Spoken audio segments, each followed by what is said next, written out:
ఇందుకే మరి జై బాలయ్య అనేది దేనికోసం అంటే 16 కత్తిపోట్లు ఉన్న బాడీ మీద అలాగే ఒక బుల్లెట్ వచ్చి దిగినా కానీ మనిషి కింద పడకుండా అంతమందిని తెగ నరికారనమాట. సో ఎవరు అంటే అదేనండి జై బాలయ్య అని స్టార్టింగ్లోనే చెప్పుకున్నాం కదా, మన నందమూరి బాలకృష్ణ గారు అనమాట. So Daaku Maharaj movie release trailer అయితే రిలీజ్ అయిపోయింది అనమాట. కాన్సెప్ట్ అయితే చాలా వరకు రివీల్ చేశారు. ఒకవైపు ఏమో ఇంజనీర్ టైప్లో అయితే ఉన్నారనమాట మన నందమూరి బాలకృష్ణ గారు. సో మరి బాబీ డియోల్ గారేమో ఆ గనులను తవ్వేసుకుంటూ ఉన్నారు. ఇంకొక వైపు ఏమో మరి ఈయన ఏదో ప్రాజెక్ట్ కట్టడానికి వచ్చారా, మరి దానివల్ల ఈయన దెబ్బలు తినాల్సి వచ్చిందా, తర్వాత తిరగబడి కొట్టారా, ఇదంతా కూడా కాన్సెప్ట్గా తీసుకెళ్లారనే చెప్పాలి. అలాగే ఒక నైట్ టైం ఫైట్ అయితే ఉండబోతుంది సినిమాలో అని చెప్పి అర్థమవుతుంది.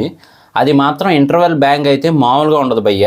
అంటే ఒక కోటలాగా ఉండి చాలామంది పరిగెత్తుకుంటూ వెళ్తున్నారనమాట అటాక్కి.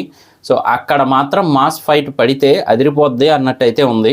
మన బాలయ్య బాబు గారి సంగతి తెలిసిందే కదా, అందరూ కూడా రకరకాలుగా డిగ్రీలు చేస్తూ ఉంటే చంపడంలో డిగ్రీలు చేసాడు అని చెప్పి అయితే ఆయన చెప్తూ ఉన్నారనమాట.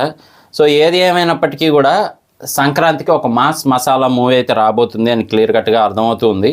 అలాగే మనకి కొంచెం సస్పెన్స్ కూడా మెయింటైన్ చేశారనమాట. అంటే ఆ గుర్రాల మీద వచ్చే గెటప్ ఒకటిగా చూపిస్తూ ఉన్నారు, పాపను పెంచే గెటప్ ఒకటిగా చూపిస్తూ ఉన్నారు. సో ఈ రెండింటి మధ్య లింక్ అనేది మెయిన్ హైలైట్గా తీసుకెళ్తూ ఉన్నారు. అలాగే మరి తమన్ గారి మ్యూజిక్ తెలిసిందే కదా, బ్యాక్గ్రౌండ్ మ్యూజిక్ ఎలా ఉంటుంది ఏంటి అని చెప్పి. సో మొత్తానికైతే మాత్రం ఒక డిఫరెంట్ ఎక్స్పీరియన్స్ అయితే మనకి ఇవ్వబోతున్నారు, ఆ ప్రపంచంలోకి తీసుకెళ్ళబోతున్నారు అని చెప్పి అర్థమవుతూ ఉందన్నమాట. సో ఆ చెంబల్ ఏరియా అదంతా కూడా మ్యాక్సిమం కవర్ చేసినట్టున్నారు ఆ ఫైటింగ్స్ కోసం. సో ఏది ఏమైనప్పటికీ సంక్రాంతికి రిలీజ్ అవుతుంది. సో ఓవరాల్గా అయితే మాత్రం ట్రైలర్ మంచి యాక్షన్ కంటెంటు, అలాగే కొంచెం కామెడీ, అలాగే మరి సెంటిమెంట్ మిక్స్ టైప్లో అయితే కొంచెం తీసుకెళ్లారు. సో మరి బాలయ్య బాబు గారు ఫైట్స్ డైలాగ్స్ చెప్పేది ఏం లేదు, ఇక మామూలుగా ఉండదు థియేటర్లో. సో ఫ్యాన్స్కి అయితే పండగ అని చెప్పొచ్చు, మొత్తానికి పండగ రోజు పండగ అని చెప్పొచ్చు. సో ఇది నా రిలీజ్ ట్రైలర్ రివ్యూ. చూసిన తర్వాత మీకు ఆ ట్రైలర్ని ఏమనిపించింది అనేది కింద కామెంట్ చేయండి.